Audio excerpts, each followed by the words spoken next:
June 6, 1944, 5:27 hours. The English Channel heaves under a low ceiling of cloud, the horizon barely visible in the thin gray light before dawn. The sea is restless, rolling in heavy swells that strike the hulls of hundreds of landing craft. Diesel engines vibrate, steel ramps rattle. Men sit shoulder to shoulder, rifles held upright between their knees, faces pale beneath wet helmets. Some stare at the floorboards slick with seawater and vomit. Others look outward, toward a coastline they cannot yet see. The tide is rising. In the distance, the thunder of naval guns rolls across the water, flashes briefly illuminating the clouds. Battleships and cruisers fire toward unseen cliffs. The concussion travels through wood and bone. Orders are shouted, then swallowed by wind and engine noise. Inside each boat, time compresses. Watches tick toward 6:30. Ahead lies a stretch of French coastline codenamed Omaha, 5 miles of sand backed by steep bluffs, concrete bunkers, interlocking fields of fire, obstacles planted in the surf like iron thorns. The tide continues to rise, narrowing the margin for error, as the largest amphibious invasion in history moves toward a single morning that will decide whether Europe can be entered by force. By the summer of 1944, Europe had endured nearly 5 years of war. From the North Cape to the Pyrenees, from the Atlantic coast to the outskirts of Moscow, the continent was under German domination or influence. France had fallen in 6 weeks in 1940. The Low Countries were absorbed into the Reich's defensive perimeter. Norway guarded the northern flank. Italy, though fractured after Mussolini's fall in 1943, remained a contested battleground. In the east, the Soviet Union bled but advanced, pushing the Wehrmacht westward after catastrophe at Stalingrad and the armored defeat at Kursk. The war's momentum had shifted, yet Adolf Hitler still controlled Fortress Europe. For the Western Allies, the question had never been whether to return to France, but when and how. Since 1942, American and British planners had debated the timing of a cross-channel invasion. The Dieppe raid of August 1942, a limited assault on the French coast, ended in disaster and reinforced a lesson that a direct landing against repaired defenses would demand overwhelming force and meticulous planning. The creation of Cossack, the chief of staff to the Supreme Allied Commander, marked the beginning of detailed invasion planning. By late 1943, General Dwight D. Eisenhower was appointed Supreme Commander of AEF, the Supreme Headquarters Allied Expeditionary Force. The operation was given its name, Overlord. Overlord would not be a raid. It would be the opening of a permanent Western Front. More than 150,000 Allied troops would land in Normandy on the first day. Thousands of ships would cross the Channel. Airborne divisions would descend inland to seize bridges and crossroads. Artificial harbors, known as mulberries, would be assembled off the beaches to sustain the advance. It was an industrial and logistical undertaking without precedent. Across the Channel, the German High Command anticipated invasion, but could not determine where it would come. The Atlantic Wall, a vast network of bunkers, artillery positions, mines, and beach obstacles, stretched from Norway to the Spanish border. Field Marshal Gerd von Rundstedt, commander in the West, believed the decisive defense should occur inland, where armor reserves could counterattack once the main landing site was identified. Field Marshal Erwin Rommel, recently assigned to inspect coastal defenses, disagreed. Having witnessed Allied air superiority in North Africa, he argued that any invasion must be crushed at the water's edge. Once the Allies established a foothold, German movement in daylight would be paralyzed by air attack. Rommel accelerated fortification efforts along likely landing zones. Steel obstacles were driven into beaches to rip open landing craft at high tide. Wooden stakes tipped with mines were planted in the surf. Concrete casemates were reinforced. Machine gun nests were positioned to fire laterally along the shoreline, creating interlocking arcs of enfilade fire. Artillery was registered against pre-measured sectors of sand. By early 1944, millions of mines had been laid along the French coast. Yet German intelligence remained uncertain. Through a sophisticated deception campaign, Operation Fortitude, the Allies convinced Berlin that the main assault would strike at Pas-de-Calais, the narrowest point of the Channel. Phantom armies were invented. Inflatable tanks and dummy landing craft were photographed by German reconnaissance. Radio traffic was simulated. Even after the invasion began, Hitler and parts of the German command structure believed Normandy might be a diversion. Within the Allied plan, 5 beaches were designated for the initial assault: Utah and Omaha for American forces, Gold and Sword for the British, and Juno for the Canadians. Of these, Omaha presented the most formidable natural defenses. Unlike the wide, gently sloping sands of Utah, Omaha was hemmed in by high bluffs rising up to 100 feet. These elevations provided clear observation and commanding fields of fire. Exits from the beach were limited to a handful of draws, narrow ravines, and roadways that cut through the cliffs. Any force landing on Omaha would be funneled into predictable channels. The responsibility for Omaha fell to the U.S. V Corps, commanded by Major General Leonard T. Jarrow. The assault force included the 1st Infantry Division, the Big Red One, veterans of North Africa and Sicily, and the 29th Infantry Division, a National Guard formation composed largely of men from Virginia and Maryland, many experiencing combat for the first time. Their objective was to secure a 5-mile stretch of coast between Vierville-sur-Mer and Colleville-sur-Mer, link with British forces to the east at Gold Beach, and connect with American forces landing at Utah to the west. Success would anchor the Allied lodgment in Normandy.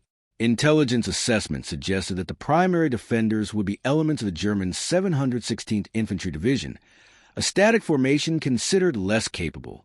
What Allied planners did not fully appreciate was the presence of the 352nd Infantry Division, a more experienced, better-equipped unit that had moved into the sector in early 1944.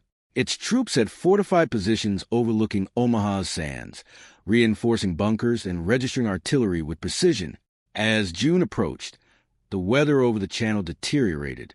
High winds and rough seas threatened to postpone the operation. Eisenhower faced a narrow window defined by tides and moonlight, necessary for airborne drops and obstacle exposure. On June 4th, the invasion was delayed 24 hours due to storms. Meteorologists predicted a brief break on June 6th. It would not be ideal, but it would be possible. In the early hours of that day, as convoys assembled and airborne troops crossed into Normandy's night sky, the decision became irreversible. Thousands of ships turned toward France. Among them were the landing craft bound for Omaha Beach, carrying men who had trained for months, yet could not know that the sector ahead would become the bloodiest landing zone of D-Day. The tide was still rising. In the final weeks before the invasion, the weight of preparation settled heavily on the formations assigned to Omaha. U.S. V Corps had rehearsed amphibious landings along the English coast, practicing embarkation drills, coordination between naval gunfire and infantry waves, and the complex choreography required to move men from transport ships into assault craft under darkness. Yet rehearsals, no matter how detailed, could not replicate live fire from concealed guns positioned high above a narrow strip of sand. The assault plan called for the 1st Infantry Division to land on the eastern half of Omaha, with the 29th Infantry Division on the western sector. The beach itself was divided into sectors codenamed Dog Green, Dog White, Dog Red, Easy Green, Easy Red, and Fox Green. Each regimental combat team had precise objectives tied to the draws, D1, D3, E1, through which they were to advance inland. Engineers would clear obstacles in the surf. Tanks equipped with flotation screens, duplex drive or DD tanks, would swim ashore ahead of the infantry to provide immediate armored support. Naval bombardment, delivered by battleships such as USS Texas and USS Arkansas, along with cruisers and destroyers, would suppress German strongpoints in the minutes before H-hour. H-hour at Omaha was set for 6:30. The plan depended on timing and coordination. Bombers would strike coastal defenses before dawn. Naval guns would fire until shortly before the first wave touched down. Landing craft would approach in line formation, lowering ramps directly onto sand that had been partially exposed by the falling tide. Engineers, many from the 2nd and 5th Ranger Battalions and specialized engineer combat battalions, were tasked with blowing gaps through obstacles to open lanes for subsequent waves. But the channel's rough seas complicated nearly every element. The storm that threatened cancellation left swells that tossed landing craft violently. Many soldiers became seasick during the hours-long crossing. Equipment was soaked, Radios were unreliable even before the first shot was fired. Of the 29 DD tanks launched several thousand yards offshore in the eastern sectors, most sank in the heavy surf before reaching land. Only a handful managed to crawl onto the beach. Without armor, the first infantry waves would face fortified positions largely unsupported. Facing them were elements of the German 352nd Infantry Division under General Lieutenant Dietrich Kreis. Unlike the static 716th Division, whose personnel included older men and conscripts from occupied territories, the 352nd was composed largely of combat-hardened soldiers who had served on the Eastern Front. Its defensive positions at Omaha were organized into wider Stanzister, resistance nests, each equipped with machine guns, mortars, anti-tank guns, and artillery observers. The bluffs overlooking the beach allowed defenders to fire down onto exposed sand while remaining shielded by reinforced concrete and earthworks. Pre-sighted artillery from batteries inland could strike with deadly accuracy once targets were identified. German doctrine emphasized interlocking fire. MG-42 machine guns, capable of firing up to 1,200 rounds per minute, were positioned to sweep the shoreline laterally. Fields of fire overlap so that advancing troops will be caught in crossfire from multiple angles. Barbed wire and mines channel movement into kill zones. The defenders expected an invasion, but like their superiors, many believed Pas-de-Calais remained the most likely target. Even so, orders were clear. Hold the coastline. Above the beaches, Allied air power dominated the skies. On June 6 alone, more than 11,000 sorties were flown in support of the landings. Yet the pre-invasion bombing of Omaha proved less effective than planners had hoped. Heavy cloud cover forced many bombers to release ordnance slightly inland to avoid striking the assault fleet. As a result, numerous German bunkers and strong points remained intact when the naval bombardment lifted. The decision to proceed with the invasion had rested on a narrow meteorological forecast. Group Captain James Stagg, Eisenhower's chief meteorologist, advised that June 6 would offer a temporary break in the weather. If postponed again, the next viable window would not open for several weeks. During a tense meeting in the early hours of June 5th, Eisenhower made the final call. "Okay, let's go." With that order, Operation Overlord moved from planning to execution. By midnight, airborne divisions were already descending into Normandy, American paratroopers of the 82nd and 101st Airborne west of the beaches, British airborne east of the Orne River. Scattered by flak and cloud, they began securing bridges and roadways, sowing confusion among German rear positions. But their success inland would mean little if the beaches could not be held. As dawn approached, the invasion armada stretched across the channel in a vast arc of steel and wake. Nearly 7,000 vessels of every size participated in the operation. Landing ships, transports, minesweepers, gunboats, hospital ships. It was the largest seaborne invasion force ever assembled. Among them, the landing craft bound for Omaha pitched and rolled, carrying approximately 34,000 American troops toward a coastline that was still partially obscured by smoke and mist. The tide, governed by lunar cycle and wind, was rising steadily. It would determine when obstacles lay exposed and when they would vanish beneath surf. It would dictate how much sand remained for cover. It would measure how long the first waves had before water pressed them against the bluffs. At 6 o'clock, naval bombardment intensified. Shells arced overhead, striking cliffs and concrete with explosive force. Smoke drifted across the shoreline. Yet many German positions endured.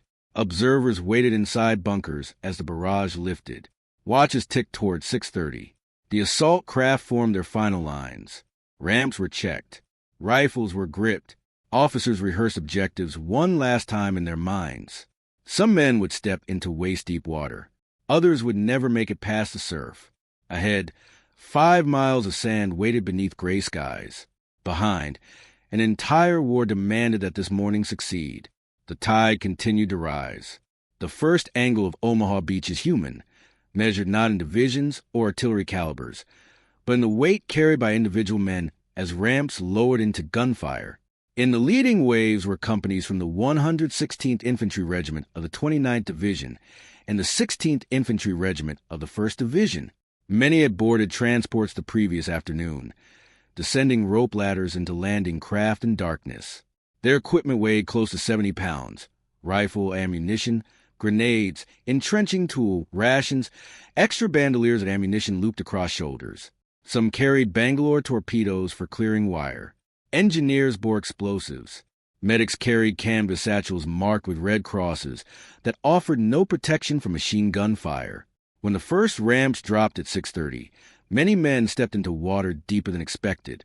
Rough seas had pushed craft off course. Several landed opposite sectors different from their assigned objectives. Soldiers waded forward through surf choked with obstacles and bodies. Within minutes, entire sections were cut down. In Dog Green Sector, Company A of the 116th Regiment suffered catastrophic losses. By some estimates, 2/3 became casualties within the first 15 minutes. Officers and non-commissioned officers were hit early, fracturing unit cohesion. The beach offered almost no immediate cover. The rising tide narrowed the exposed sand, forcing survivors to cluster behind steel obstacles or shallow shingle ridges. Machine gun fire swept laterally from the bluffs, striking men from the side as they struggled forward. Mortar rounds landed with dull thuds, throwing sand and fragments. The noise was constant. Automatic fire, shouted commands, explosions carried on wind. Training dissolved into instinct. Small groups formed around surviving leaders. Some soldiers lay pinned for hours, unable to advance or retreat. Others crawled forward, cutting wire by hand. The battle at Omaha quickly fragmented into dozens of isolated fights, each defined by terrain no wider than a football field. The second angle is defensive, rooted in preparation and elevation. The German defenders inside Widerstandslister possessed commanding views of the beach. Reinforced concrete bunkers, often embedded into bluffs, shielded machine gun crews from frontal naval fire. Many positions were constructed with thick overhead protection and narrow embrasures that limited exposure while allowing precise targeting. Artillery observers relayed coordinates inland, bringing shells down onto pre-registered zones of sand. The MG-42, with its high cyclic rate, created a distinctive ripping sound that Allied troops would later describe as cloth being torn at immense speed. Its barrels were changed regularly to prevent overheating. Ammunition belts fed continuously as crews fired in controlled bursts. From elevated positions, defenders could rake the shoreline in enfilade, maximizing casualties. Mortar teams adjusted range as waves of landing craft arrived. German soldiers at Omaha were not immune to uncertainty. The scale of the invasion fleet astonished many. Naval bombardment shook defensive positions, cutting communications in some sectors. Yet where bunkers survived intact, fire discipline remained effective. The design of the Atlantic Wall in this sector, overlapping fields of fire combined with natural bluffs, multiplied the lethality of each weapon. The third angle is technological, where ambition collided with weather and terrain. The amphibious doctrine relied on combined arms, infantry, armor engineers, and naval gunfire operating in synchronized sequence. But at Omaha, rough seas disrupted that sequence from the outset. Of the DD tanks launched offshore in the eastern sectors, 27 of 29 sank before reaching land. Their flotation screens, designed for moderate surf, could not withstand the swells. Crews drowned inside vehicles meant to shield the infantry. Engineers tasked with clearing obstacles suffered heavy casualties. Explosive charges were difficult to place under direct fire. Many demolition teams were killed before completing their assignments. As a result, only a fraction of planned lanes were open to the beach defenses during the critical early hours. Subsequent waves encountered congested approaches, increasing exposure to machine guns and artillery. Naval bombardment, though powerful in scale, was constrained by visibility and timing. To avoid striking the first assault wave, ships lifted fire minutes before the infantry landed. Some German positions emerged from smoke largely intact. Air support was limited in the opening moments by cloud cover and coordination challenges. Technology promised precision and overwhelming force. At Omaha, it met fog, current elevation, and concrete. The tide continued its steady advance, swallowing obstacles and compressing the battlefield into a shrinking strip of sand. The fourth angle is leadership, its fragility in the opening minutes, and its quiet reemergence amid disorder. Omaha's plan depended on synchronized waves landing in defined sectors, guided by officers who could rally companies and move them toward preassigned draws.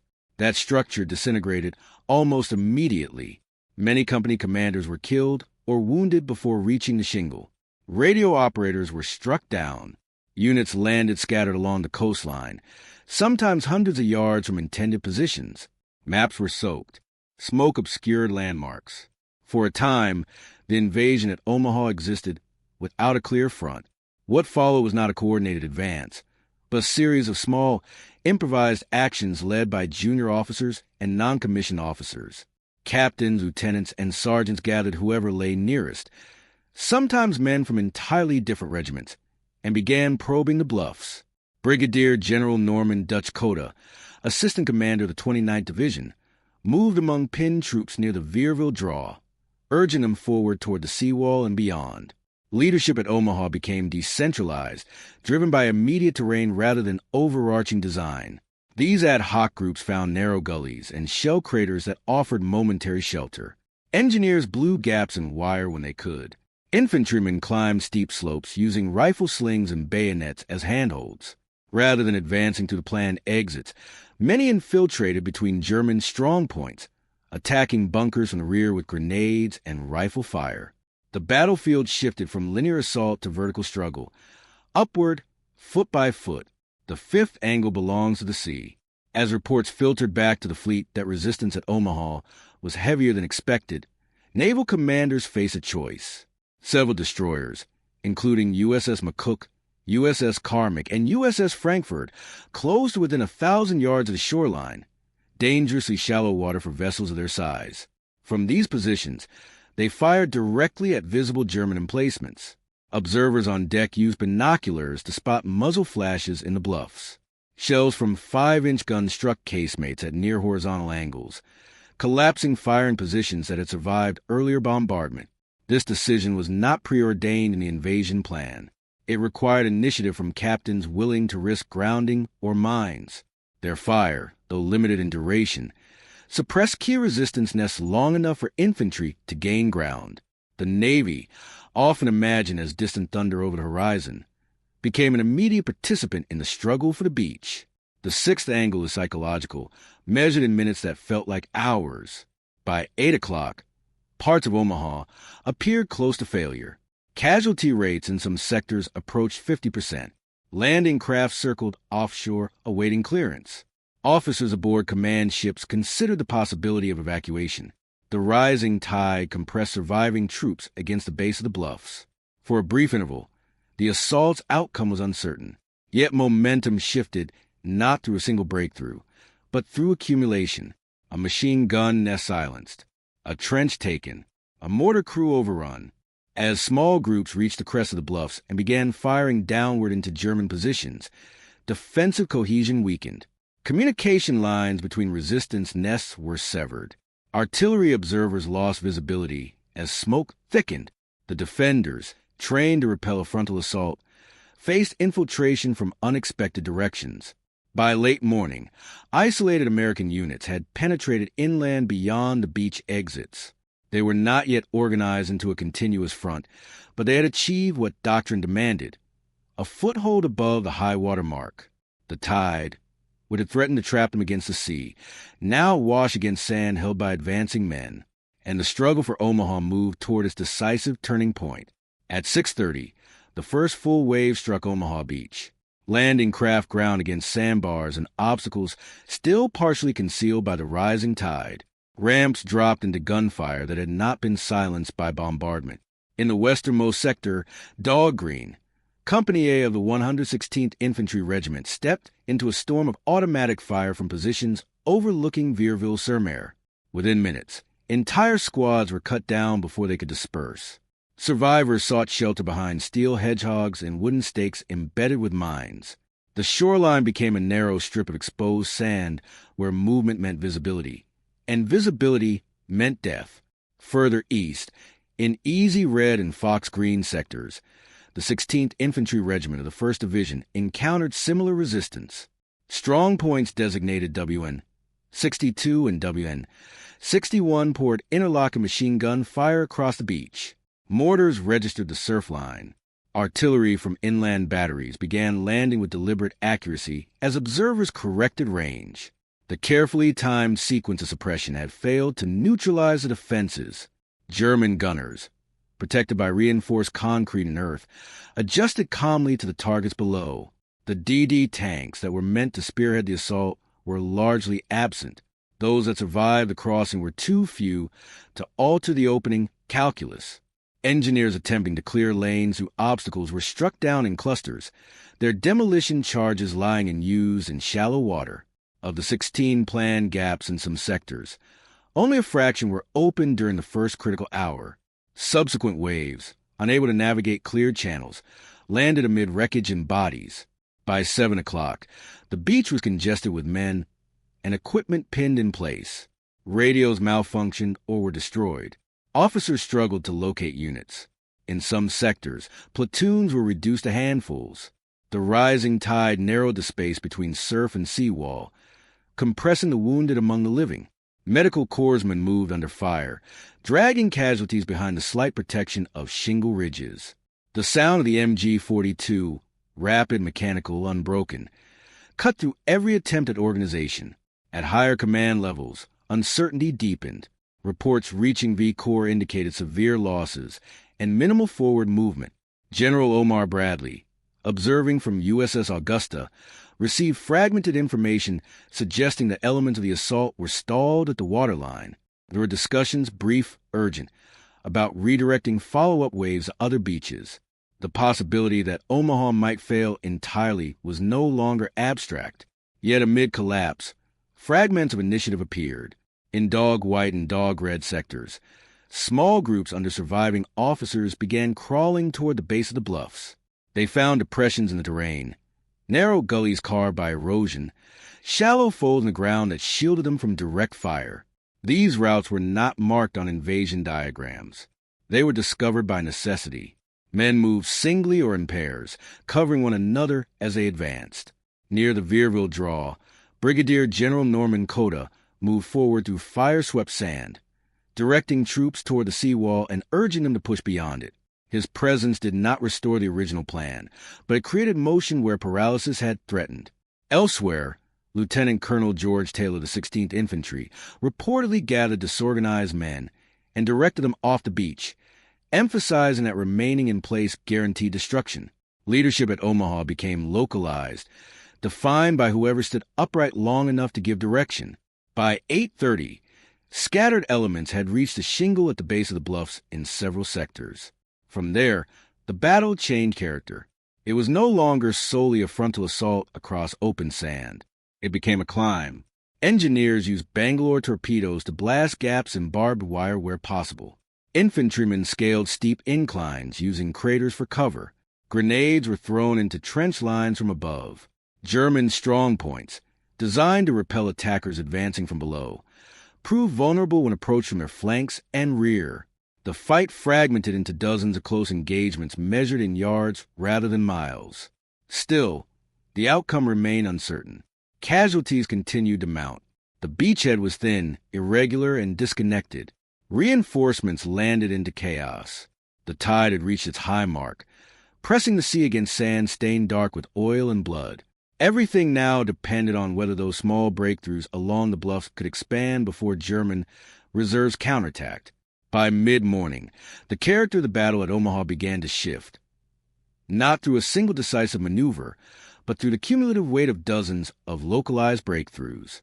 On the eastern end near Colleville-sur-Mer, elements of the 16th Infantry Regiment pushed up draws toward a high ground overlooking the beach. Small assault teams maneuvered through trenches linking Widerstandslister, attacking bunkers from behind with grenades and satchel charges. German machine gun crews, trained to fire outward toward the surf, found themselves engaged at close range from unexpected angles. Some positions fought to last. Others were abandoned when communications failed and flanking fire intensified. In the center sectors, men who had been pinned for hours began advancing in short rushes, exploiting suppressive fire from naval guns that had moved dangerously close to shore. Destroyers, operating in water shallow enough to risk grounding, fired directly into visible strongpoints. Their 5-inch shells struck cliff faces and concrete apertures with shattering effect. Observers reported bunkers collapsing or falling silent. Each silenced position opened a corridor of relative safety for the infantry below. To the west, near Vierville, Rangers and elements of the 116th Regiment climbed steep slopes under intermittent fire. The terrain itself became an ally. Folds in the ground and hedgerows beyond the crest concealed movement once the high ground was reached.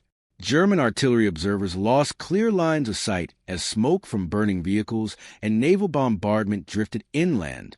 What had been a killing field from above gradually transformed into fragmented defensive pockets cut off from one another. By approximately 10 o'clock, scattered American units had secured portions of the bluff line.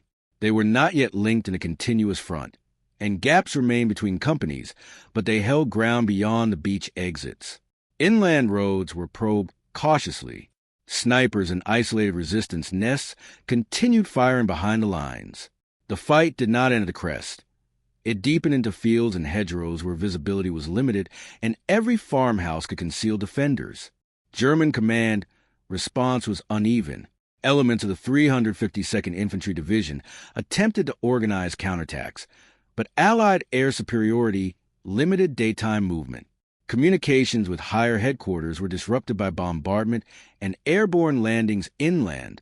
Hitler's directive that armor reserves remain under centralized control delayed large-scale counteraction. The window for driving the Americans back into the sea narrowed with each passing hour.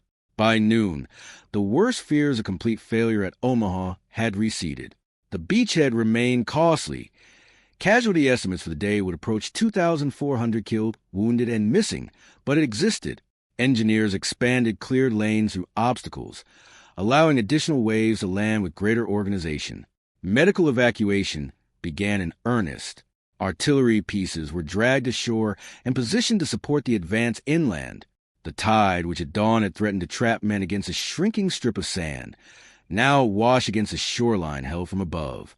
The sea that had delivered the assault force receded slightly, exposing obstacles that had earlier complicated landing but now posed less danger to follow-up craft. Nature's rhythm continued, indifferent to strategy, yet its timing had shaped the battle's narrow margin. By early afternoon, American forces at Omaha were moving beyond immediate coastal defenses toward their D-Day objectives, though none had been achieved fully on schedule. The link-up with British forces to the east and with Utah Beach to the west will require further fighting in the days ahead. But the essential fact had been secured. The Atlantic wall at Omaha had been breached. The longest morning was ending, not in triumphal clarity, but in exhausted persistence. What began as near disaster had become tenuous foothold, earned yard by yard, bunker by bunker, at a cost measured in thousands. By late afternoon on June 6, 1944, Omaha Beach no longer resembled the chaotic, killing ground of dawn. Smoke still drifted from shattered landing craft. Engineers continued clearing mines and obstacles. Medics worked along improvised aid stations near the bluffs. Yet the critical transformation had occurred. The shoreline was no longer dominated by German fire. It was held, precariously but decisively, by American troops. Casualty figures for Omaha would become the highest of any D-Day landing sector. Estimates vary, but approximately 2,400 American soldiers were killed, wounded, or missing on June 6 at Omaha alone. Some companies suffered losses exceeding 60%. Company A of the 116th Infantry Regiment, which had landed in Dog Green, was reduced to a fraction of its original strength. The 1st Infantry Division, seasoned but battered, reported severe officer casualties in the opening hours. Engineers, exposed while clearing obstacles, endured particularly heavy losses. Across the 5 invasion beaches, total Allied casualties on D-Day reached roughly 10,000, including more than 4,000 confirmed dead. German losses are harder to determine precisely, but estimates suggest between 4,000 and 9,000 killed, wounded, or captured across Normandy on June 6. At Omaha, many defenders fought until positions were overrun. Others withdrew inland in small groups as the American foothold expanded. Strategically, the success at Omaha ensured continuity along the invasion front. To the west, Utah Beach had achieved its objectives more quickly, aided by lighter resistance and effective airborne operations that disrupted German rear areas. To the east, British and Canadian forces secured Gold, Juno, and Sword beaches, though with intense fighting around Cannes. Omaha's breakthrough prevented a dangerous gap from forming between American and British sectors. Without it, the Allied lodgment might have fractured, exposing flanks and complicating reinforcement. Throughout June 6th and into the night, additional waves of troops and equipment poured ashore. Artillery batteries were placed on capture high ground. Anti-tank guns were positioned to guard against potential counterattacks. Naval gunfire remained on call to strike suspected concentrations inland. By midnight, approximately 34,000 American troops had landed at Omaha, though not all were combat effective. German command struggled to assess the scale of the invasion. Reports from Normandy competed with persistent intelligence warnings suggesting a larger assault at Pas-de-Calais. Hitler, asleep during the initial hours of the invasion, did not immediately release armor reserves. When elements of the 12th SS Panzer Division and Panzer Lehr began moving toward the front, Allied air power hampered their advance. The delay proved costly. The narrow window in which Omaha might have been reversed began to close. Yet the price of that foothold was visible in every sector of the beach. Wrecked landing craft lay half-submerged in the surf. Equipment littered the sand. Rifles, helmets, packs, radios twisted by shrapnel. Burial details began their grim task even before the fighting fully subsided. Temporary markers were placed in rows above the high-water line. The tide, which had risen against the first wave, receded again that evening. It exposed obstacles and debris, revealing the physical cost of the morning. The same water that had carried the invasion force now washed against a beach transformed by combat. But Omaha was only the beginning. Securing the sand was not the same as securing Normandy. By the evening of June 6th, the immediate tactical consequences of Omaha were becoming clear. Though the beachhead was tenuous, the psychological and operational effect was profound. The Allies had demonstrated that the Atlantic Wall, long thought nearly impregnable, could be breached. The German defensive illusion of coastal invincibility had been shattered, even if full collapse would take weeks. Securing Omaha allowed follow-up waves of troops, tanks, engineers, and supplies to reach the beach. Subsequent landings benefited from the experience gained during the morning's chaos. Commanders adjusted tactics. Waves of infantry were reorganized into smaller, more flexible units. Engineers learned to prioritize clearing specific lanes under fire. Naval destroyers provided more direct close-support fire for advancing units. The fog, smoke, and destruction of the first hours created improvisational lessons in real time, lessons that would shape the unfolding Normandy campaign. Strategically, Omaha's success anchored the American right flank of the Allied invasion. Link-ups with Utah Beach to the west were established, though tenuously, providing an interior corridor for the buildup of forces. To the east, British and Canadian advances along Gold, Juno, and Sword beaches were coordinated to ensure a continuous front across the Normandy coast. Without Omaha secured, the entire Allied plan risked fragmentation, potentially exposing units to counterattacks or delaying the inland push that would become critical in liberating France. The German response remained disjointed. Confusion caused by Allied airborne drops inland, combined with the scale of the invasion, delayed the arrival of armored units. Field Marshal von Rundstedt advocated for immediate counterattacks, but Hitler's insistence on centralized command and disbelief in Normandy as the primary landing delayed decisive action. By the time SS and Wehrmacht armored units reached the beach sectors in strength, American troops had consolidated positions on the bluffs, denying Germans the opportunity to roll them back into the sea. The psychological impact on both sides was immense. For Allied troops, the morning struggle became a testament to individual and collective resilience. Units that had been pinned in open sand had climbed bluffs under fire, fought through bunkers, and held critical points despite catastrophic casualties.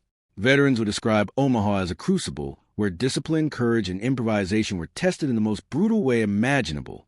For the Germans, Omaha underscored the vulnerability of fixed defenses against coordinated combined arms assaults. Machine gun nests and casemates, once considered dominant, could be neutralized from unexpected angles and with improvisation by determined attackers. The Atlantic Wall, formidable in theory, had proven fallible when subjected to the sheer scale, timing, and coordination of Allied forces. By nightfall, the immediate aftermath of Omaha left a landscape marked by destruction, exhaustion, and adaptation. Landing craft, many damaged, drifted offshore or were beached. Casualties were collected as best possible. Temporary medical stations functioned under fire, and engineers continued clearing paths for reinforcements. Yet the tide had fully receded on the morning's crisis. The beach was now held, the bluffs taken, and the next phase of the campaign, pushing inland towards St. Lo, Corentin, and the Conquistador, was underway. The morning that seemed endless, defined by death and chaos, had ended. Omaha Beach existed in American hands, but the memory of its cost would linger. It symbolized both the price of freedom and the extraordinary resilience required to seize it. The morning that stretched across Omaha Beach on June 6, 1944, became more than a military operation. It became a measure of human endurance against seemingly insurmountable odds. The tide, which had threatened to trap men against a narrow strip of sand, now lapsed quietly against a coastline transformed by courage and suffering. The sea, in different ideology, carried forward both survivors and the memory of those who fell. In the hours of struggle, every element of the assault, the rising sun, the relentless fire from the bluffs, the mechanical roar of naval artillery, the scent of wet sand and cordite, became a symbol of endurance. The beach itself, once a simple stretch of Normandy coastline, became a crucible where planning met chaos, doctrine met improvisation, and fear met resolve. Small actions, performed by scattered units, aggregated into a foothold that would shape the liberation of Europe. Omaha Beach remains a testament to the fragility and strength of human endeavor. Each bunker taken, each obstacle cleared, each man who climbed the bluff under fire reflects a truth that transcends statistics. Freedom is never granted lightly. It is earned, often in the quiet minutes before dawn and in the long hours when courage must outpace despair. The tide continues its rhythm, unconcerned with the passing of history, yet every wave that washes against Omaha carries a story of preparation, terror, sacrifice, and ultimately perseverance. The longest morning became history, and in that history it left a lesson that even in the face of overwhelming opposition, the human spirit, organized and determined, can bend the course of events, shaping destiny one perilous step at a time. The rising tide recedes, but the memory endures, a quiet echo of bravery, resilience, and the cost of freedom.